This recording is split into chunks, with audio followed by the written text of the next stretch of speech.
Hola amigos, de nuevo otra vez aquí con vosotros.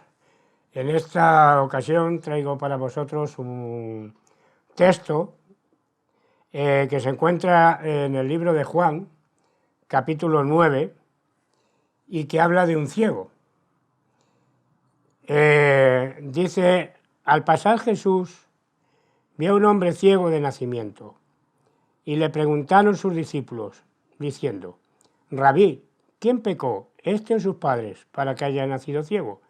Respondió Jesús: no es que pecó este ni sus padres, sino para que las obras de Dios se manifiesten en él. Me es necesario hacer las obras del que me envió, entre tanto que el día dura, la noche viene cuando nadie puede trabajar. Entre tanto que estoy en el mundo, luz soy del mundo. En esta ocasión dice que sus discípulos se fijaron en una persona que seguramente estaba mendigando junto a alguna de las puertas de la entrada de Jerusalén y les llamó la atención. Yo me pregunto cuántas veces habría pasado el Señor por allí donde estaba el ciego, o el ciego no estaba, pero era su sitio. Dice que pasaron sus discípulos por allí y vieron un hombre ciego de nacimiento, y sus discípulos le preguntaron: Señor, ¿quién pecó, este o sus padres?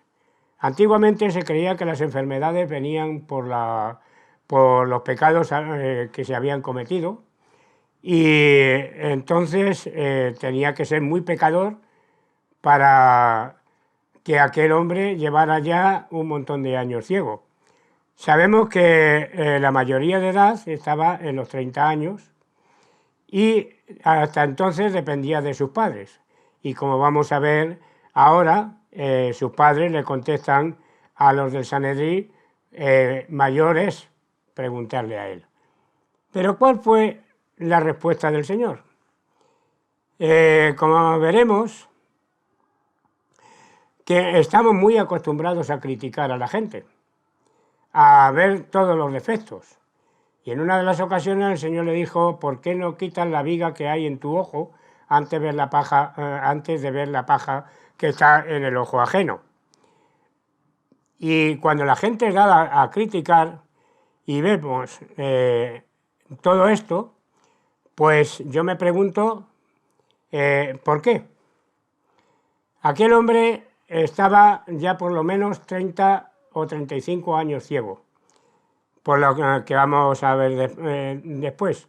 Y nosotros estamos acostumbrados a repetir el versículo de Filipenses 4:13, que si queréis venir conmigo, pues vamos a leerlo. Filipenses 4:13 dice así: todo lo puedo en Cristo que me fortalece. Todo lo puedo en Cristo que me fortalece. Pero todo lo puedes en Cristo que te fortalece.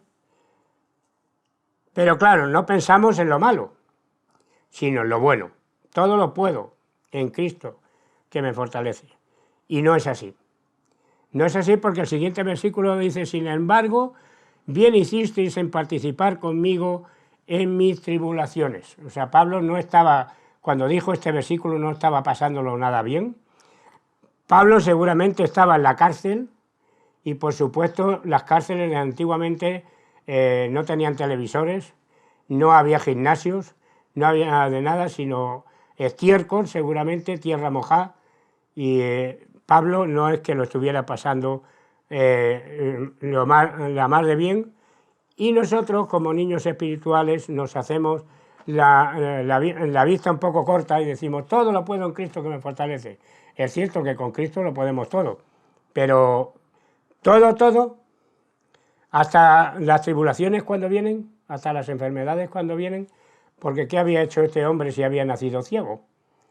¿Y qué había de bueno en que este hombre permaneciera tanto tiempo al cuidado de sus padres? Porque cuando uno es ciego, no es que seamos nosotros ninguno ciego, pero cuando uno es ciego puede hacer muy pocas cosas. Conocí a una persona hace ya muchísimos años que inició un ministerio que se llamaba Nueva Luz y bueno, y sus familiares siguen con él. Pero y podía hacer muchísimas cosas que nosotros no podemos llegar, ni siquiera, porque él llegaba a la gente ciega, grababa discos, grababa predicaciones, y así muchos de las personas invidentes podían entender también el Evangelio. Y decimos, qué bueno que es el Señor que me da todo lo que le pido. Pero yo digo, todo, una de las cosas que mi madre decía, no nos persiguen, esto no puede ser bueno. Cuando el creyente no está siendo disciplinado, malamente puede poderlo todo en Cristo. Nos acostumbramos a lo bueno y cuando viene la prueba no queremos sufrirla. Pero volvamos al principio. ¿Quién pecó realmente? La palabra de Dios nos dice que el Señor dijo ninguno de los tres pecaron. Luego entonces, ¿por qué era ciego? La respuesta que el Señor dio para que la gloria de Dios sea manifestada en él. O sea, vamos a ponernos en situación. Este hombre aproximadamente tenía casi los 40 años. Y como vemos por otros personajes de la Biblia. Y había llevado toda su vida en oscuridad. Era ciego. Y no podemos encontrar, por lo menos en mi mente, no cabe que el Señor iba a hacer una cosa así para que este hombre no era ciego, fuese ciego. Cuando el Señor leyó en Nazaret el libro del profeta Isaías, él dijo que había venido a dar libertad a los cautivos, a abrir los ojos de los ciegos, a que los cojos fuesen sanados, y enrollando el libro dijo, esto se ha cumplido hoy, aquí. ¿Cuál fue el resultado de esta predicación? A los que estaban allí reunidos no les gustó ni un pelo y lo querían tirar por el barranco, pero el Señor dice que pasando en medio de ellos se fue. Pablo se encontraba en la cárcel cuando escribió esto, y a Pablo no se le caían los anillos, por decirlo así, para hacer cualquier trabajo. Lo vemos con Priscila y Aquila haciendo tiendas para ganarse la vida. Pero precisamente bien no lo estaba pasando, para que nosotros, como niños espirituales y caprichosos, nos comparemos a este versículo, que sacamos de contexto. Esto otro en la misma carta, en Filipenses 4:19, mi madre lo tenía puesto en su comedor, que era el versículo, mi Dios pues suplirá todo lo que os falta. O sea, no quiere decir que te lo va a dar cuando a ti te entre una rabieta y se lo pidas al Señor, sino que cuando Él quiera y conforme a su voluntad te va a dar lo que necesitas. Cuando todo va bien y no queremos ver que Dios utiliza sus formas para que nosotros aprendamos y los que nos rodean también, pues no queremos que las cosas ocurran porque sí. Yo personalmente, que el año pasado me lo pasé, si no todo el año, parte de él en el hospital, ¿acaso no puedo decir todo lo puedo en Cristo que me fortalece? ¿Acaso Cristo no ha sido mi ayuda? Si no fuera por su ayuda yo no estaría aquí. Cuando el Señor me ha dado fortaleza, tanto a mí como a mi familia, y que mi buen Dios no lo hubiese, que sin mi buen Dios no lo hubiese podido resistir, y mucho menos esta última vez, y sabiendo yo que mis médicos saben que yo soy creyente, y por lo tanto Cristo vive en mí. Cuando somos niños caprichosos que no somos disciplinados espiritualmente, nos creemos que nos merecemos algo más que la gente que está en los hospitales. ¿Pero por qué hay gente en los hospitales? Porque el cuerpo se enferma y llega a tener unas necesidades.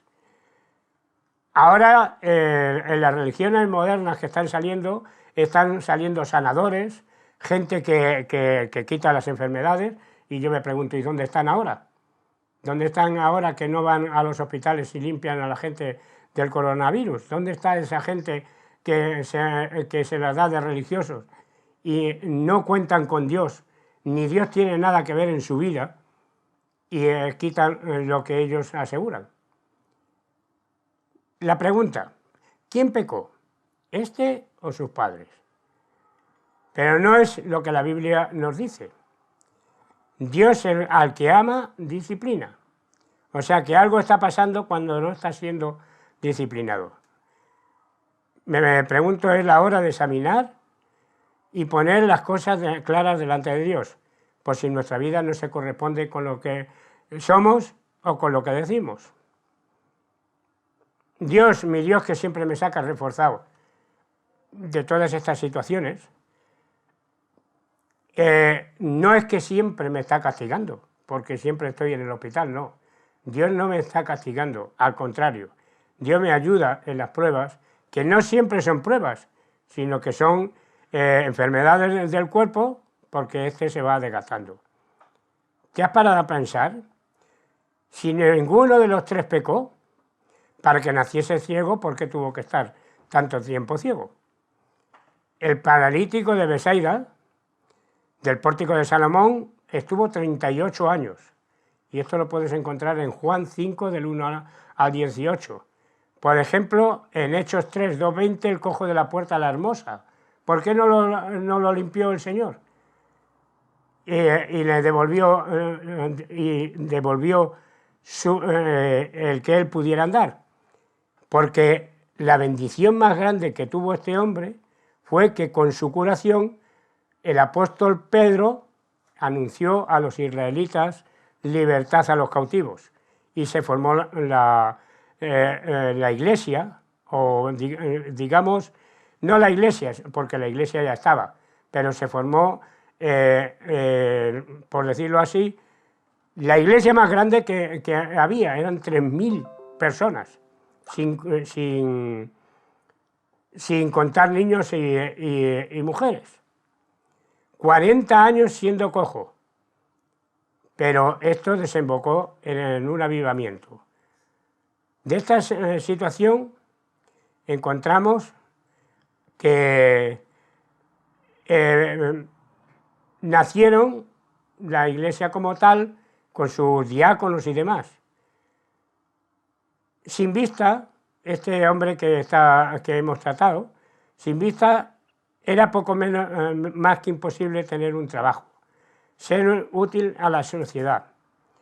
En aquel entonces era dependiente de sus padres, pero sus padres, cuando le preguntaron los fariseos, le dijo, preguntarle a él, porque tiene edad. Nosotros no queremos saber nada de cómo ha recibido este hombre, nuestro hijo, la vista. No es que pecó él ni sus padres, es porque la gloria de Dios se manifestó en este hombre. Cualquiera de su situación para la gloria de Dios y la extensión de su palabra por el testimonio. Aunque le echaron de la sinagoga, y le encontró el Señor y le dijo, ¿sabes quién es el Hijo de Dios? Y dijo, no lo he visto. Pues aquí me tienes, yo soy. Dios no es un Dios caprichoso que se complace en hacer sufrir a sus hijos. Pero el Señor nos dice en 2 de Timoteo, que lo vamos a buscar, 2 de Timoteo 2:19, dice así, pero el fundamento de Dios está firme, teniendo este sello. Conoce el Señor a los que son suyos y apártese de iniquidad todo aquel que invoca el nombre de Cristo. ¿Cómo una persona que no conoce al Señor puede invocar al Señor? Imposible. El fundamento tiene que estar puesto en el Señor. Y aquel hombre tuvo que encontrarse otra vez con el Señor para tener total libertad. Luego, si nuestro Dios lo tiene todo bajo control, ¿cómo nos va a hacer daño? Job aparentemente era la persona más fiel y más rica de aquel tiempo. Y en un día se quedó sin nada. Él aprendió una lección a depender totalmente de Dios. Cuando era muy rico, dependía totalmente de Dios. Cuando no tuvo nada, Más que problemas, incluso su misma mujer le deseó la muerte. Él no dejó de confiar en su Dios y al final de su libro, él escribe: yo sé que mi Redentor vive. ¿Qué seguridad tenía Job en su Señor? Que aunque estaba pasando por problemas, él supo agarrarse a su Dios y a nuestro Dios, el que murió en la cruz del Calvario por mí y por ti. Hoy yo te digo por su palabra, no la mía, dobla tu corazón, arrodillémonos delante de Dios y déjate moldear por Cristo. Él traerá paz a tu corazón. Que el Señor te bendiga y hasta el próximo día. Si me quieres encontrar, ya sabes dónde, en el canal Andando por la Fe, y que el Señor te bendiga mucho.